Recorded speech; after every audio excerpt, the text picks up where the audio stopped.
Finance Minister Nirmala Sitharaman released the Economic Survey 2023-24 on Monday, July 22, the first day of the monsoon session of the Parliament. Now, the survey typically comes out on January 31, a day before the Finance Minister presents the Union Budget for the next financial year. However, in the election years like 2024, the government takes a different route and presents a shorter report titled The Indian Economy, a Review, and tables an interim budget in February.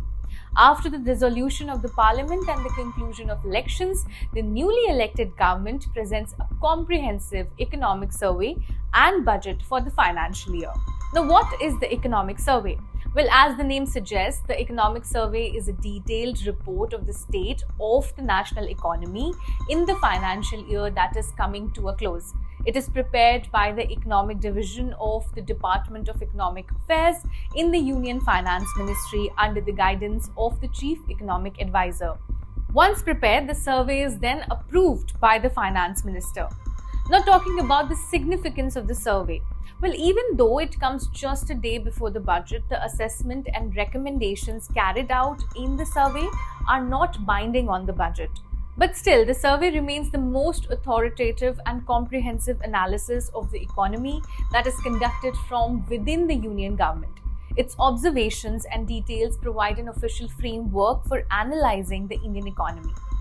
Now, next, if you have an eye on the survey too, this is what you can focus on.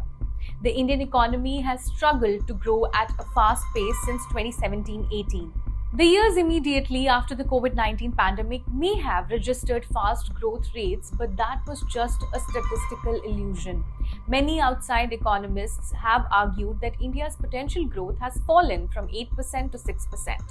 The IMF in July this year revised India's growth forecast for 2024-25 from 6.8% to 7%, an increase due to an improvement in private consumption, especially in rural India, in spite of challenging global and domestic economic dynamics.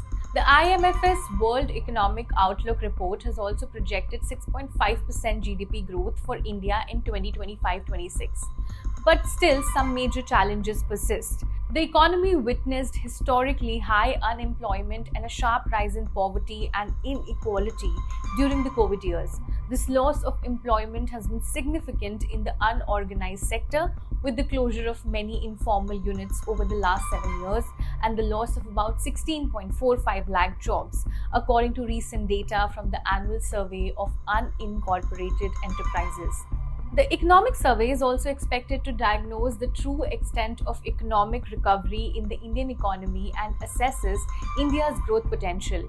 It can be expected to paint future scenarios and suggest policy solutions. For instance, what can be done to boost manufacturing growth in the country? How can India continue to grow fast at a time when both global growth and world trade remain muted? Lastly, this survey, like its predecessor, will bear the imprint of CEA Nageswaran. As such, it could carry chapters that analyze the key issues and challenges facing the economy and the likely solutions. For more updates, keep watching the Indian Express.